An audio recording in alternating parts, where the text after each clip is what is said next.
우리가 오늘 요한계시록의 말씀을 읽었습니다. 성경 66권 가운데서 아마도 가장 많이 오해되는 책이 있다면 그것은 바로 요한계시록이 아닌가 싶습니다. 저도 어려서부터 요한계시록에 대한 설교를 많이 들었습니다만 지금 와서 돌아보면 그 많은 이야기들, 제가 요한계시록에 대해서 들었던 많은 것들 가운데서 상당 부분은 좀 왜곡된 것들이 아니었나 하는 생각을 하게 됩니다. 이런 기억이 있습니다. 중학교 때 요한계시록에 나오는 이야기를 근거로 해서 쓰여진 휴거라고 하는 소설을 읽어본 적이 있습니다. 우리 학생의 선배가 이 소설이 너무 충격적이라고 한번 읽어봐야 된다 해서 그래서 그 책을 한번 읽어본 적이 있습니다. 이런 거죠. 이 땅에서 그리스도를 믿고 있던 사람들이 마지막 때가 되면 공중으로 들림받는다. 그걸 휴거라고 부르지 않습니까? 그런 것들을 이제 소설로 만든 겁니다.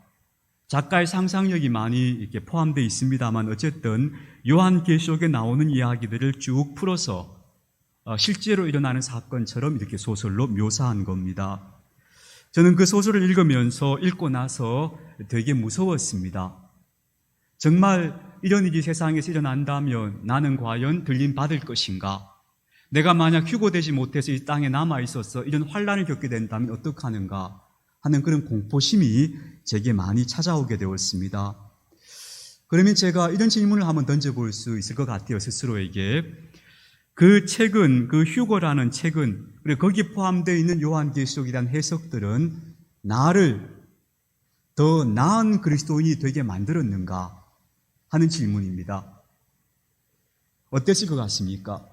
그 책을 읽고 그 요한계시록 이야기를 글자 그대로 그렇게 묘사한 책을 읽고 나서 제가 더 나은 그리스도인이 되었을까요? 아니면 제가 더 행복한 사람이 되었을까요? 돌아보니까 그렇지 않은 것 같습니다. 그 책을 읽고 나서 오히려 저는 더 어두워졌습니다. 그리고 제 어깨가 더 무거워지는 것을 느꼈고 그리고 다가올 삶에 대해서 더 두렵고 불안해지는 것을 느꼈습니다. 그렇다면 그 책은 정말 의미가 있었던 걸까요? 이게 좋은 책이었던 걸까요? 한 번은 그때 우리 왜 코로나 때에 모여서 예배를 드리지 못하니까 화상으로 예배를 드린 적이 있었지 않습니까? 그래서 그때 우리 교회에서도 이제 화상으로 제가 설교 영상을 녹화해서 여러분에게 이렇게 보내드려서 같이 예배드렸던 그런 기억이 있는데요. 마침 그때에 저희 누나가 울산에 왔어요. 저희 누나가 지금 이제 인도네시아에 선교사로 가 있거든요. 근데 그 선교사로 있다가 한국에 귀국해서 잠시 들어왔다가 울산에 와서 어머니하고 저하고 저희 누나하고 우리 가족들하고 같이 화상으로 예배를 드리게 되었습니다. 당연히 그 예배 중에 우리가 보게 된 설교는 제가 하는 설교였던 거죠. 그러니까 제가 하는 설교를 들으면서 같이 이제 가정 예배를 그렇게 드린 겁니다. 근데 그때 제가 설교 중에 이런 이야기를 했던 것 같아요. 우리가 예수님께서 우리에게 주신 계명은 한 개밖에 없습니다. 우리는 다른 어떤 계명으로부터도 자유로워졌고 우리가 지켜야 할 계명은 딱 한 개인데 그게 뭐냐면 바로 서로 사랑하라는 계명입니다. 하는 말씀을 제가 그때 할 설교 속에서 했습니다. 제가 그 말을 자주 하지 않습니까?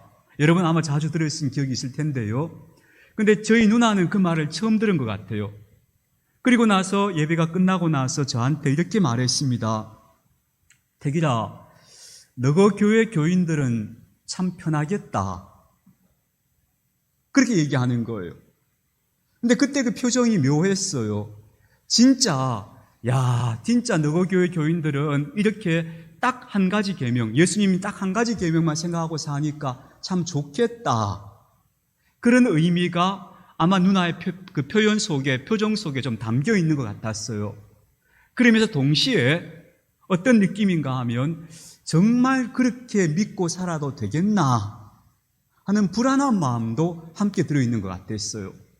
그래서 진짜 우리가 모든 종교적인 계명이나 모든 그런 어떤 무거운 의무로부터 다 해방되어지고 그냥 하나님 사랑하고 이웃 사랑하는 그 한 가지만 지키면 되느냐? 그럼 참 좋겠는데 하는 그런 반가운 마음도 있는 것 같고 한편으로는 진짜 그렇게 살면 되나?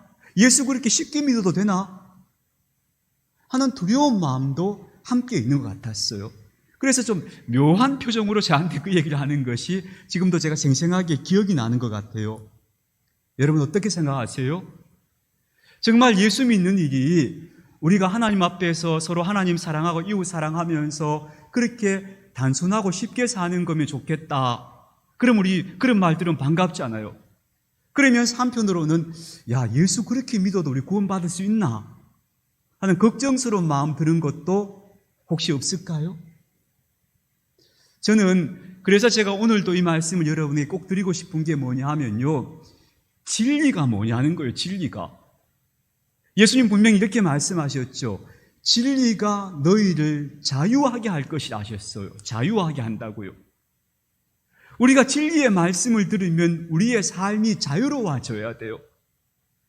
내가 진리의 말씀이라고 해서 들었는데 그 말씀 듣고 나서 내 마음속에 두려움이 생겨서 어떡하나 막막한 생각이 찾아오고, 내가 지금 살아가고 있는 모습이 이렇게 살아서 안 될 것 같아서 막 부담감이 생기고 어깨에 무거운 짐이 짊어진 것 같고, 그렇다면 내가 들은 말씀은 진리였을까 하는 거예요. 그럴까요? 정말 우리가 진리의 말씀을 들었다면 우리가 자유로워져야 되지, 왜 진리의 말씀을 듣는데 우리의 짐이 더 무거워져야 되는 거예요? 그래서 예수님께서 그러셨잖아요. 수고하고 무거운 짐진 사람들은 다 나한테 오너라. 내가 그 짐 벗겨주마. 그리고 내가 너희들한테 내 멍에를 씌워줄 거야. 근데 그 내 멍에는 되게 쉬워. 단순한 거야. 가벼운 거야. 그렇게 말씀하셨잖아요. 그렇다면 우리가 하나님 말씀이라고 들었는데 그 말씀이 나를 무겁게 하고 있다면 그것은 어쩌면 진리가 아닐 수 있다. 저는 이 질문을 우리가 스스로 한번 던져봐야 된다고 생각해요. 어떤 말씀을 들었는데 그 말씀이 나를 어깨를 무겁게 하고 두렵게 하고 불안하게 하고 염려스럽게 만든다. 그러면 이게 진리일까? 물론 우리가 100% 확신할 수는 없습니다만 진리일까라고 하는 반문을 좀 해봐야 된다. 그런데 하나님 말씀을 들었어요. 어떤 말씀을 들었는데 그 말씀을 듣는 순간 마음이 기뻐요. 행복해져요. 그리고 내 어깨에 짐이 다 내려놓아진 것처럼 자유로워져요. 그러면 그 말씀은 진리가 우리를 자유케 한다 했으니까 진리에 가까운 말씀이라고 봐야 되지 않을까 하는 거예요. 물론 때로는 우리가 어떤 도전을 받아서 내 마음에 근심이 되고 걱정이 되고 내 자신의 모습이 들여다 보이면서 어떤 회개가 일어나고 그럴 수도 있겠죠. 그러나 늘 하나님의 말씀을 듣는데 그 말씀이 나에게 무거운 부담으로 다가오고 있다면 그것은 뭔가 조금 해석이 조금 무리가 있거나 아니면 왜곡될 가능성이 있다 하는 것을 좀 염두에 둬야 할 것 같아요. 요즘 젊은이들이 그런다잖아요.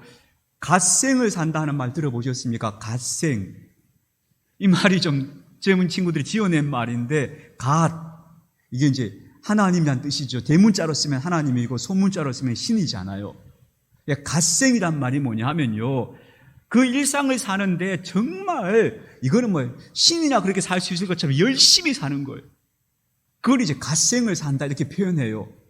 어떤 건가 하면 직장에 열심히 일하고 퇴근하고 와서도 막 계속 자기 개발을 위해서 막 공부하고 막 운동하고 막 열심히 사는 거 있잖아요. 그렇게 사는 친구들이 하는 말이 갓생을 산다 이렇게 표현해요. 근데 대부분 그런 경우에 물어보면 그 친구들이 이렇게 대답한대요. 내가요 가만히 있으면 불안해서 그래요. 가만히 있으면 불안한 거예요. 내가 뭐라도 해야 될 것 같은 거예요. 내가 이렇게 열심히 안 하면 뒤처질 것 같고 불안해서 그래요 하는 친구들이 의외로 많다는 거예요. 기뻐서 즐거워서 뭘 배우고 열심히 하겠다 그런 친구들도 있겠지만 많은 친구들은 불안해서 발버둥 치고 있는 것, 그게 이제 갓생을 산다 하는 말로 표현된다고 해요. 여러분 한번 곰곰이 생각해 보시기 바랍니다. 그래서 저는 우리가 신앙의 가치를 얘기할 때 여러분에게 꼭 새겨드리고 싶은 말이, 지난주에도 제가 그 말씀 나눴는데요, 하나님 나라가 저기 멀리 있습니다 라고 하는 거 아니고 하나님 나라가 여기에 있습니다. 지금 여기에 있습니다. 하는 것, 이게 정말 우리가 늘 생각해야 될 가치다 하는 거예요. 이런 이야기가 있죠. 어떤 젊은이가 이제 어촌 마을에 바닷가를 쭉 돌아다니며 산책을 하고 있었어요. 근데 가보니까 바다에 아주 그 봄 햇살이 비치는 그런 날씨였던가 봐요. 낡은 배가 한 척 이제 바다에 그 해안에 정박이 되어 있는데 그 배 위에서 늙은 어부가 고운하게 이렇게 낮잠을 자고 있는 거예요. 근데 보기가 참 좋잖아요. 따사로운 햇살을 맞으면서 편안하게 누워 있으니까 참 보기가 좋아서 이렇게 사진도 찍고 바라보고 있으니까 어부가 잠이 깬 거예요. 그래서 젊은이를 쭉 바라보니까 젊은이가 이제 쑥스러운 마음에 이렇게 물은 거죠. 할아버지, 왜 고기 안 잡고 이렇게 누워 계세요? 물었어요. 그러니까 할아버지가 하시는 말씀이, 내 새벽에 갔다 왔다 하시는 거예요. 가서 내 고기 잡아와가지고 지금 쉬고 있잖아 그러시는 거예요. 그러니까 이 친구가, 또 젊은 친구가 이제 말을 덧붙인 거예요. 아니, 그러지 마시고 나가서 지금도 가서 고기 잡아서 더 많이 잡으면 좋으시잖아요 이랬어요. 그러더니 그 노인이 대답하기를, 내가 고기 많이 잡아 뭐하게 하시는 거예요. 그러니까 젊은이가 또 대답을 해요. 또 이렇게 질문하는 거예요. 많이 잡아서 그걸로 이제 돈 많이 벌어서 여유 있게 사시면 좋잖아요. 이렇게 대답을 한 거예요. 그랬더니 그 노인이 이렇게 대답하더라는 거예요. 그 네가 말하는 여유 있게 사는 거 내가 지금 하고 있잖아. 이렇게 대답하더라는 거예요. 여유 있게 사는 삶이 항상 미래에 내가 언젠가 살아야 할 것으로 두지 않고 오늘을 내가 그렇게 살아가는 것, 그게 얼마나 중요한가 하는 것을 가르쳐주는 매우 중요한 우화인 것 같아요. 누가복음 17장 21절에서 예수님 그렇게 말씀하셨어요. 하나님 나라는 여기 있다 저기 있다 말할 수 없다. 왜냐하면 하나님 나라는 이미 너희 안에 있기 때문이다. 그렇게 말씀하셨어요.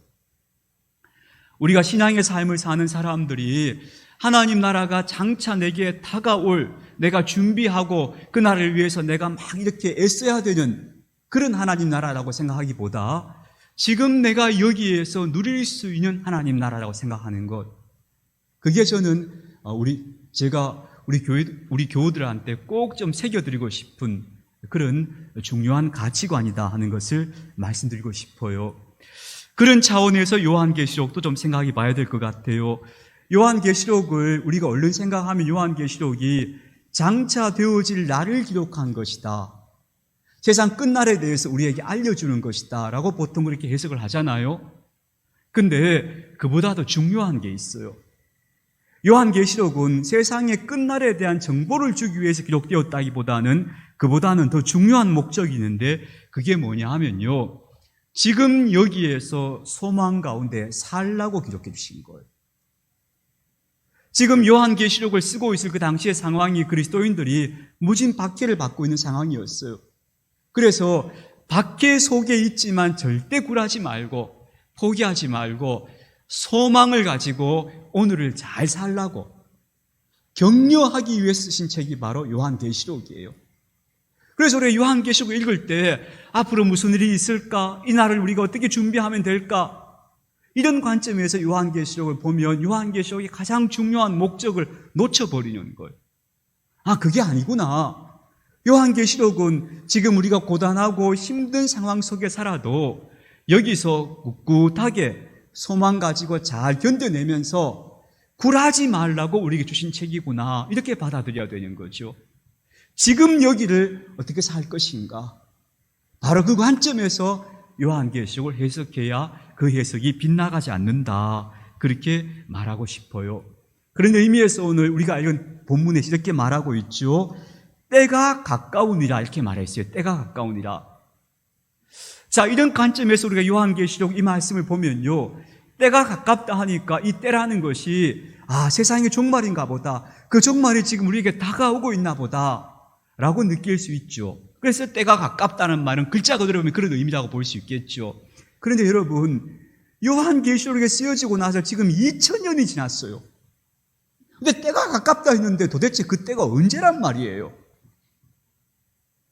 그래서 이것을 단지 다가오는 시간으로 볼 것이 아니고 이것은 이제 조금 어려운 말이지만 존재론적으로 해석한다 이렇게 봐요. 존재론적으로 해석하면 이게 뭐냐 하면요, 그 때가 매우 가까운 곳에 있다는 뜻이에요.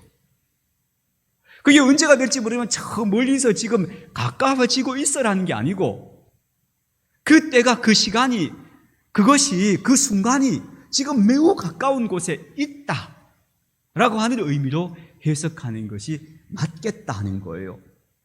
그런 관점에서 저는 오늘 먼저 이 말씀이 주는 의미를 첫 번째로 이렇게 말씀드리고 싶어요. 하나님이 그리고 그분의 통치가 지금 매우 가까운 곳에 있다. 가까이 와 있다 이미. 이미 하나님이 우리 안에 계신다. 아니 우리가 하나님 안에 있다 하는 사실을 늘 기억하고 살라 하시는 말씀으로 해석하면 좋을 것 같아요. 예수님께서 마태복음의 마지막 장에서 마지막 절에서 그렇게 말씀하시잖아요. 볼지어다 내가 세상 끝날까지 너희와 항상 함께 있겠다 하셨잖아요. 함께 있겠다 하셨는데 또 요한계시록에 가서는 내가 올 날이 가까워졌다 하시니까 이게 뭔가 모순되는 것처럼 느껴지잖아요. 그런 의미가 아니죠. 그래서 이것은 시간이 다가오고 있다는 의미보다는 이미 예수님께서 우리 안에 하나님께서 우리 가운데 계시다 이런 의미로 받아들이는 것이 맞겠다 하는 거예요. 이걸 우리가 어려운 말로 우리가 이미 하나님의 현존 하나님 안에 살고 있다 이렇게도 표현할 수 있겠죠. 제가 지난주에 읽어본 어떤 글에서 이런 대목이 나와요. 그 호스피스 사역을 제일 처음 시작한 분이 큐블러 로스라고 하는 미국의 유명한 의사입니다. 이분이 이제 죽어가는 사람들과 인터뷰를 통해서 이분들을 뭔가 좀 케어해야 되겠다 해서 호스피스 사역이 시작된 건데요. 이분이 이렇게 표현을 해요. 그분이 이제 인생을 쭉 살아오고 나서 정리한 책에서 그분이 이렇게 말합니다. 자기가 살아온 삶을 쭉 돌아보면서 내 인생에서 일어난 일들은 일어나야 했던 일들이다 이렇게 표현해요. 이 한마디가 굉장히 멋진 말이라고 생각이 되어져요. 내 인생에서 일어났던 일들은 일어나야 했던 일들이라는 거예요. 그러니까 내 인생에서 내가 경험했던 모든 일들, 내가 만났던 모든 사람들의 관계 이런 것들이 하나도 그냥 우연이 되거나 그냥 뜻없이 이루어진 일들이 하나도 없었다는 거예요. 내가 돌아보니까 내 인생에서 일어났던 일들은 다 일어나야만 했었던 일들이다 하는 것은 다시 말하면 내가 살아온 모든 삶이 하나님의 큰 손, 그 섭리 안에 있었다라는 고백이 되는 거죠. 저는 이런 인식이 우리한테 꼭 필요하구나 싶어요. 내가 살아가는 모든 시간이 하나님의 손 안에 있습니다. 모든 일들이 다 하나님의 섭리 안에 있습니다. 그래서 하나님 안에 나는 이미 살아왔고 살고 있습니다 하는 것을 깨닫는 것, 그걸 인식하는 것, 그것이 바로 그 가까움을 이해하는 것이다. 그렇게 우리가 말할 수 있을 것 같습니다. 두 번째로 이 말의 의미를 저는 이렇게 해석하면 좋을 것 같아요. 우리가 정말 원하는 것은 매우 가까운 곳에 있다 하는 의미로 우리가 이해하면 좋겠다 싶어요. 저는 이것이 바로 복음적 이해가 아닌가 싶어요. 예수님께서 이런 비유를 하셨죠. 어떤 여인이 10드라크마라고 하는 동전을 갖고 있었는데 하나를 잃어버렸다 하셨어요. 근데 그 잃어버린 동전을 이 여인이 찾기 위해서 집안을 열심히 쓸며 부지런히 찾았다 이렇게 표현해요. 이 10드라크마가 이게 소중한 여인의 머리 장식이거든요. 그 소중한 거 하나를 잃은 거예요. 근데 그 잃은 걸 찾기 위해서 그 잃어버린 곳에서 열심히 잘 찾았다는 거예요. 자기가 살고 있던 그 장소에서. 이런 이야기가 있죠. 어떤 사람이 밤길을 지나가는데 누군가가 어두운 곳에서 뭘 열심히 찾고 있더래요. 아니 밝은 가로등 밑에서 뭘 열심히 찾고 있더래요. 그래서 뭘 잃어버리셨나요? 물었더니 이 사람 하는 말이 제가 물건을 잃어버렸는데 소중한 걸 잃어버렸는데 지금 그걸 찾고 있다는 거예요. 그럼 같이 찾아드릴까요? 하고 열심히 가로등 밑을 같이 뒤졌대요. 근데 아무리 찾아도 없는 거예요. 그래서 어디서 잃어버리셨는데 여기서 잃어버리신 거 맞습니까? 했더니 그 사람 하는 대답이 아니 저기 어두운 데서 잃어버렸는데 여기가 밝아서 여기 찾고 있습니다. 그렇게 얘기하더라는 거예요. 내가 잃어버린 곳에서 찾아야 되잖아요. 그럼 정말 우리가 내가 찾고 있는 그것이 내가 원하는 그 소중한 것이 어디 있을까 생각해 보면은 내가 잃어버린 곳인 거예요. 그게 어딘가 하면 내가 지금 살아가고 있는 삶의 이 울타리 안인 거예요. 거기서 찾아야 되는 거죠. 내가 원하는 것, 내가 꿈꾸는 것이 저 멀리 어딘가에 있을 거라고 생각한다면 그건 큰 착각일 거예요. 내게 주어져 있는 이 삶의 테두리 안에서 여기 어딘가에 내가 원하는 게 있을 거야 라고 찾는 것이 바람직한 태도일 거예요. 저는 그게 바로 깨어있어라 하는 말씀의 의미일 거라고 생각해요. 저 멀리서 저 어딘가에 뭐가 있을 거야 하는 게 아니고 내가 오늘 살고 있는 내 삶의 자리, 이 자리에서 뭔가 여기 뭐가 발견될 거야 하는 마음으로 살아가는 태도, 이런 태도가 진짜 영성적 태도라고 말할 수 있지 않나 싶어요. 저는 지난주에 약간 제가 그런 느낌을 받았는데요. 지난주에 며칠을 제가 이제 휴가 기간으로 보내지 않았습니까? 그 휴가 때 뭐 하셨습니까? 보통 마치고 묻잖아요. 근데 저는 별로 대답할 말이 없어요. 어디 뭐 간 것도 아니고 그냥 집에 쭉 있었는데요. 첫째는 잠을 좀 많이 잤어요. 새벽기도 며칠 안 하는 것만도 되게 좋아요. 그래서 잠을 좀 많이 잤고요. 새벽기도 하는 것도 좋아요. 새벽기도 깨워서 새벽기도 할 때도 좋지만 또 며칠 안 하면 그것도 되게 좋아요. 그래서 잠을 많이 잤고요. 두 번째는 제가 한 일이 뭐였습니까? 하면 생각해 보니까 한 가지가 있긴 있어요. 그게 뭐냐 하면 스타벅스 가서 커피 마시며 책 읽었어요. 언제부터 그게 해보고 싶었어요. 그래서 나 아빠 스타벅스 갈 거야 했더니 우리 아들이 쿠폰을 하나 줬어요. 스타벅스 쿠폰을 가지고 가서 커피를 제일 큰 대접에 이만큼 줘요. 그 한 대접을 받아가지고 앞에 딱 놓고 앉아가지고 책을 읽었어요. 사람들 오가는 거 구경도 하고 좀 시원한 에어컨도 맞으며 음악도 들으면서 책을 1시간쯤 읽고 나서 딱 어떤 느낌이 찾아오는가 하면 이런 느낌이었어요. 아, 내가 지금 휴가를 제대로 누리고 있다 하는 생각이 들었어요. 내가 어딘가를 멀리 가서 뭐 유럽을 여행하고 뭘 하고 있는 게 아니고 내가 단지 이 자리에 와서 여기서 그냥 커피 마시며 책 읽고 있는데 그 1시간이 딱 지나고 나서 느낌이 되게 충만한 마음이었어요. 내가 지금 누릴 수 있는 행복을 누리고 있다는 생각이 딱 드는 거예요. 그래서 이제 그 다음날 아빠 또 간다 하고 또 쿠폰 얻어서 또 갔어요. 이제 이틀을 제가 스타벅스 가서 책 읽고 온 게 제가 휴가 기간에 누렸던 작은 기쁨이었는데 무슨 말씀을 하고 싶은가 하면요. 여러분, 정말 우리가 원하는 것은 어쩌면 멀리 돌아다니는 거, 내가 남이 해보지 못한 뭔가를 체험하는 거, 거기 있는 게 아니고 내 일상의 삶 속에 감추어져 있는 뭔가가 그게 그걸 발견하는 순간 내가 진짜 원하던 건 이거였구나. 나한테 필요한 건 이거였어. 저는 그것이 우리보다 훨씬 인생의 길을 앞서 걸어갔던 많은 현명한 사람들이 발견했던 거라고 믿어요. 많은 이들이 그런 주제를 가지고 다루었죠. 파랑새 이야기도 바로 그런 거였죠. 또 유명한 그 순례자라는 소설도 바로 그런 거였죠. 결국 먼 길을 돌아와 봤더니 내가 찾던 게 바로 내 삶의 자리에 있었구나 하는 거예요. 그래서 저는 때가 가깝다는 말을 우리가 이렇게 좀 받아들이면 좋겠다 하는 생각을 해보게 됩니다. 자, 그래서요. 그런데 문제는 이런 삶을 우리가 진짜 여기서 하나님의 임재 속에 있구나 하는 것을 느끼고 또 내 삶에 주어진 삶 속에서 소중한 것을 찾아내는 삶을 지금 여기에 집중하는 삶을 살려면은 우리에게 전제해야 할 조건이 한 가지가 있어요. 그게 뭐냐 하면 믿음이 필요해요. 믿음이 없으면 이런 삶을 못 누려요. 지금 여기를 살지 못하고 어떻게 사는가 하면요. 자꾸 앞을 바라보게 돼요. 걱정하게 돼요. 믿음이 없으면 우리는 지나간 일에 대해서 후회하거나 앞날을 염려하면서 살아가는 삶으로 내 삶을 소진하게 돼요. 지금 여기, 지금 내가 하나님 안에 있고 하나님이 내 안에 있어. 그리고 내 삶에 주어진 것들 가운데 너무 소중한 것들이 여기 있어. 집중하는 삶을 못 사는 거예요. 믿음이 없으면.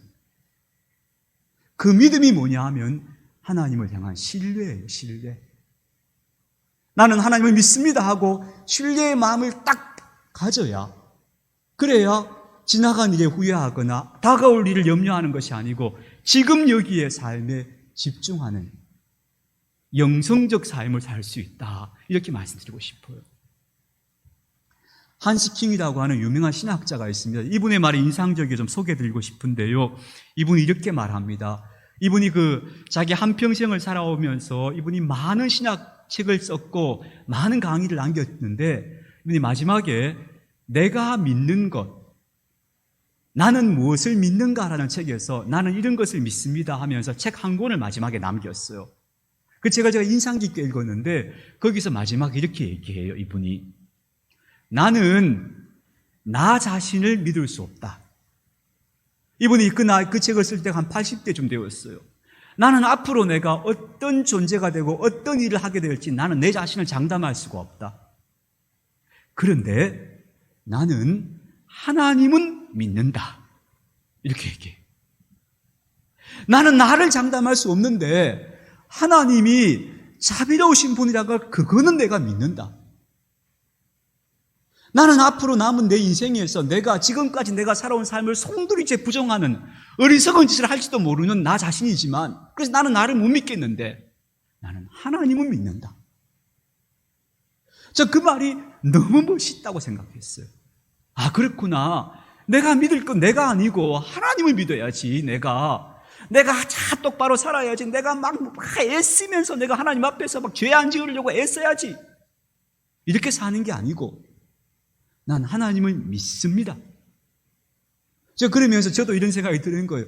혹시 내가 치매가 걸려서 하나님을 부정하는 자리에 설지라도 나는 하나님을 믿습니다. 그 하나님을 믿기 때문에, 신뢰하기 때문에 아, 그래. 내가 하나님을 신뢰하면 되는 거구나. 이 신뢰가 있으면 우리는 지나간 날의 후회, 다가올 날의 염려가 아니고 오늘 이 자리에서 내가 하나님의 현존 안에 있구나.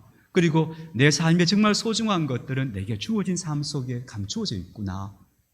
이런 마음으로 지금 여기에 집중하는 삶을 누릴 수 있을 것이다 싶어요. 그게 바로 때가 가깝다는 말을 우리가 이렇게 해석하면 좋겠다 싶습니다. 우리는 여전히 기독교 신앙에서는 우리가 이제 찬송을 조금 이따 그 찬송을 부를 건데요. 예컨대 이런 찬송이죠. 신랑 되신 예수께서 다시 오실 때, 이런 찬송을 불러요. 근데 찬송을 부를 때마다 저는 한 가지 우리가 해석의 필터가 우리 머리에서 좀 작용했으면 좋겠다 싶어요. 아, 이거는 장차 올 그날을 내가 준비하라기보다는 오늘을 깨어있으라는 말이구나. 그래서 언제 주님이 오셔도 괜찮아 하고 맞이할 수 있는 오늘을 살라는 말씀이구나. 이렇게 받아들였으면 좋겠어요. 그래서 모든 종말론이 사실은 오늘 현재 지금 여기를 잘 살라는 말씀이다 하는 것으로 받아들여서 거기 그날이 아니라 깨어서 지금 여기를 잘 살아가는, 집중하며 살아가는. 예컨대 지금 우리가 예배 시간에 예배 드리고 있잖아요. 그럼 이렇게 생각하는 거예요. 예배 시간에 딱 앉아가지고 내가 이따가 뭐 해야 되는데 어제 무슨 일이 있었더라 이러고 있는 게 아니고 내가 지금 예배 드리고 있구나 의식하는 거예요. 내가 지금 예배 드리고 있구나. 그게 지금 여기를 살고 있는 거예요. 밥 먹을 때도 내가 지금 밥을 먹고 있구나. 이렇게 의식하는 거예요. 그게 깨어 있는 거죠. 많은 우리 신앙의 선배들이 깨어 있다는 것은 내가 지금 어디에 있는지 뭘 하고 있는지 의식하는 걸 가르쳐줬어요. 그렇게 지금 여기를 더 충실하게 살아가는 그런 저와 여러분들이 되었으면 좋겠습니다.